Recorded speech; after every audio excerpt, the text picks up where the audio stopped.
Ashama harka fuunee daawwattoota hordoftoota keenya akkam nagaa keessanii nageenyi koo kan jaalalaaf kabaja bakka jirtutti isin haala qabu oduu gammachiisaa isiniif qaba oduu gammachiisaa isiniif qabu inni jalqaba hooggantoonni KFO Jawaar Mohammad Baqqalaa Garbaa Hamzaa Booranaa dabalatee hundi isaaniitu iyyuu guyyaa har'aa waajjira isaanii caffee aananitti argamuun eebbisiisanii akkasumas hojii isaanii bifa haarayaan eegalanii jiran fuula miidiyaa hawaasaa yookaan peejii Ofisi isaanii irratti yookaan KFO'n hoogganamu irratti akka maxxansanitti guyyaa har'aa eebba jalqabaa yookaan hojii isa jalqabaa jedhamee kan barreeffame irratti qabsoon eegalame itti fufa kan jedhuun nu biraan gaanii jiran. Kana qofaa miti ajandaa biraa hedduu isiniif qaba hamma xumuraatti na waliin turan affeerraa kooti an reedii Adam Tuubii chaanaalii kiyyaa faaraa yoo taate subscribe gochuun maatii keenya ta'e. Odeeffannoo jalqabaatiin gaafa isin eegallu akkuma beekamutti Jawaar Mohammad fa'aa erga mana hidhaa irraa ba'anii hanga har'aatti hojiin eegalee sababni isaa wantoota biyya keessa deemamaa jiruu fi haala waajjira isaanii itti deebisanii ijaaran irratti wantoota tokko mari'achaa turan. Guyyaa har'aa wanti nama gammachiisu waajjira isaaniitti argamanii guutumaan guututti eebbisiisanii hojii isaanii eegalanii jiranii jechuudha. Eebba isaanii kanarratti sangaan qalamee qeerroo fi qarroon bakka sanitti argamuudhaan gammachuudhaan simatamanii sirna baniinsa hojii isaanii eegalanii jiran jechuudha.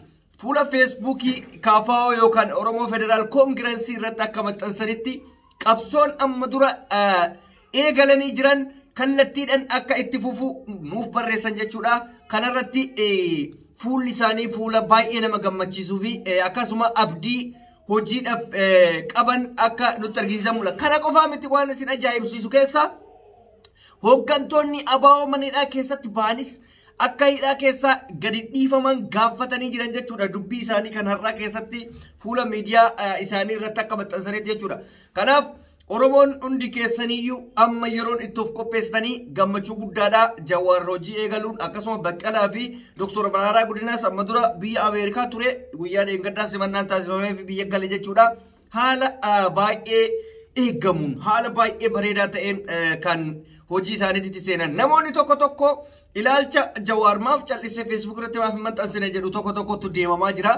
Inni miidiyaa isaaniitti irratti yookaan immootu fuula Facebookii KFO irratti maxxansu suni Jawaar dabalatee Baqqalaa fi Profeesar Mararaa ta'uu hin irraanfatina sababni isaa hooggansi isaanii waan ta'eef jechuudha. Kanaaf fuula Facebookii isaatti irratti guyyaa danda'ame waan isarraa ilaallamee fi haala biyyattii ilaallamee kan maxxanfamu ta'a malee akkuma anaaf sii cal'ifamee waan arge hunda keessa kan bu'amuu miti. Jawaar amma duras yeroo xiinxalaa duratti waan of duratti ta'amuu fi waan ta'amaa jirurraa nama dubbatuudha malee nama waan darbee fi akkasumas immoo nama osoo waa addan baafanne dubbatu hin turre jechuudha. Kanarratti obsaan akka isa eeggattan irra deebiidhaan namoonni itti dhiyaatan nuuf himanii jiranii. Jawaar callisee osoo hin taane wantoota biyya keessa deemamaa jiru sirriitti baruu isa barbaachisaa. Namni kun mana hidhaa ture mana hidhaa jechuun immootu odeeffannoo irraa bilisa wanta ta'amu hunda irraa bilisa jechuudha. Kanaaf haala akkasii keessa jiran jechuudha.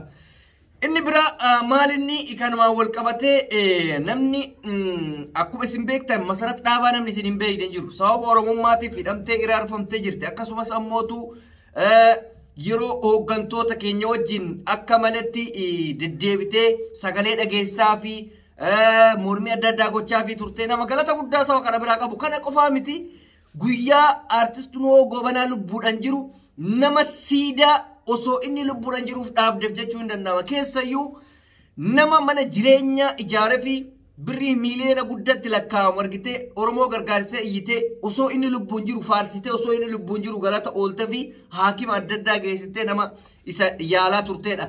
Garuu warra namoonni yaadni isaanii baay'ee gadhaanaa tokko kan erga aartistuun Gobanaa yoo lubbuun jiru waa'ee isaa yaadatin hundi akka waan kaleessa waa isaa godhe inni duunana isa faarsee Masaratiin immoo diina gochuu barbaada. Sammuu isa waan san ittiin gootu tasa hin qabaattu jechuudha. Masarat Dhaabaa Oromoo kamii olitti namni nu Gobanaatiif galata oole namni osoo inni lubbuun jiru siidaa dhaabeef isheedha. Sababni isaa mana jireenyaa ilmaan isheetii kan bara baraan itti yaadachuu danda'an tokko dhaabsiftee fi lafa keettee jirti jechuudha. Ammallee hojii boonsatti jirti. Kanaaf wanti isin waccan tokko illee jiru. Wanni isin wachisiise maal inni gadda haala gaarii haala bareedan geggeessinee turre jette nu Gobanaa. Kana jechuun isi keessummaan dhufee Oromoon haala kabaja isaaf malu gootee fi waan akkasii jechuu barbaade namni kennaa akka waan baga du'e jedheetitti faametiniin waan hin taane odeessaa jechuudha. Kuni wallaala siyaasaa gaddeebitummaa agarsiisaa jechuudha. Kanaaf Masarat Dhaabaa waan fedhoo ittiin haala xiqqoo tanaan hin madaalamtu. Isiin nama akka Jawaar fa'aa argitee warroota warra gananii warra Kasaaliyaa san fa'aa barbaadasi warra saba kana ganee warra Jawaar hin fa'aa hojii nyaatetti hin gan. Isii bichaadha Oromoo keessayyuu namoota biyya jiran keessaa warri Jawaar fa'aa wajjin nyaachaa ture ittiin garagalin booddee isaaniin deebiin Masarat Dhaabaa takkatti arge. Kasanirraa hafe guutuun akkasin argitanitti warra alarraa galee ta'ee warra biyya keessa jiru akka jiruun gananii jiranii jechuudha. Kan hin ganin isii qofa. Kanaaf galata guddaa saba kana biraas qabdi obbo Jawaar fa'aa biraas qabdi jechuudha. Sinii galee kana isiniif jechuudha. Inni biraa maalinni haala tokko miidiyaa kanarratti argina. Wantoota miidiyaa irratti argina haasa'uu barbaanna. Wanti arginu maalinni asuma Oromoon kun osoo nuti tokkummaa jennu namoonni tokko Jawaar fa'aa bahuu isaanii kan itti gaddantu jira. Isuma deeggaraa mootummaa ta'ee jechuudha. Jawaar fa'aa bahuu isaanii kan itti gaddantu jira. Suuraa isaaniitiin kan qoosuu barbaadantu jira. Tokkummaa jechaa waraana bilisummaa deeggarre jechaa jibbaa isaanii jaalmarroon kaleessa bosona keessa taa'ee maal jechaa ture. Jawaar fa'aa nutu hidhaa keessaa baasa jedheetiin waadaa nuu galaa ture. Eeyyen kun tokkummaa fi jabina isaanii argisiisa. Har'a garuu akka nama abaa'oo deeggartuu fakkeessitee jibbaa nati Jawaar fa'aa mul'istu warroonni akkasii kun wallaalummaa keeti. Jaalmarroon jibbaa Jawaariif hin qabu. Situ jibbaa Jawaariif qaba malee. Wanti waa balleessu deeggaraadhaa beeka. Jaalmarroon nama Oromummaatti amanuudha. Jawaar nama Oromummaatti amanuudha. Kaleessa Oromoo tokkoomsuudhaaf waan hedduu godhan. Akka isin yaaddan sanii miti dubbiin. Oromoon kun tokko ta'ee bilisa wal baasee waliin haa gammaduuf waa hedduu gochaa turan. Jawaar fa'aas ta'ee hundi isaaniitu jechuudha. Marroonis immoo saba kanaaf waan biraaf miti. Har'a garuu deeggaraan tokko gaafa Jawaar fa'aa bahutti hinaafu nu argisiisa. Wanni akkasii kun dogongora. Jawaaris kan bahe Oromoo fayyada. Jaalmarroonis kan bosona jiru Oromoo fayyada. Gaafa Oromoon bilisoome lachiinuyyuu Oromoo fayyadanii jechuudha. Deeggaraan asiif akkana walwil jettu dhiisu ofirraa. Nuti waraana bilisummaa Oromoon deeggarra eeyyen hin deeggarra mataa keenyarra jira. Jawaar fa'aan deeggarra eeyyen mataa keenyarra jiran deeggarra Oromoodha. Saba kanaaf hidhame. Saba kanaaf bosona galee kunillee kana kan isin beekuu qabdan malee masara mootummaa taa'ee alaabaa milinikii fi alaabaa warra kaabaa nurratti leellisaa hin jiru. Jarri lamaanuu ija tokko jechuudha Oromoodhaaf hojjetan. Ammootu kunis qabsoo asiin hojjeta kunis qabsoo asiin hojjeta lachuu Oromoodhaaf bu'aa buusan. Garuu amma immoo inni kun Jawaar baheef kaabaa jibbitu yoo jiraatti dogongortee jirta. Abaawoon bosona jiraateef Jawaar baheef yoo jibbite ammas dogongora jirta. Lamaanuu nuuf fayyadan. Nuti kara barbaachisaa ta'e saba kana bilisoomsuudha kaayyoon keenya.